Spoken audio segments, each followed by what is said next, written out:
Hello and welcome to our tutorials again. This tutorial is about the caps lock button. The caps lock button on your keyboard is located on the very left side. Caps lock locks your keyboard into all capital letters. The caps lock button should only be used in special occasions. It should not be used to capitalize one letter.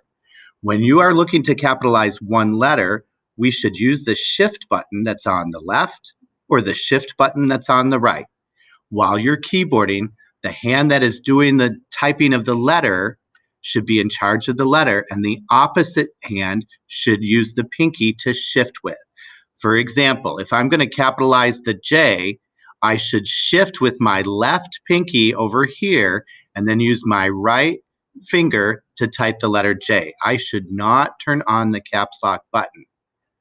You'll also notice there's a caps lock light that will tell you whether the caps lock button is activated or inactive. Make sure that caps lock light is turned off and you are good to go. Thank you for watching another short tutorial, and we'll see you next time.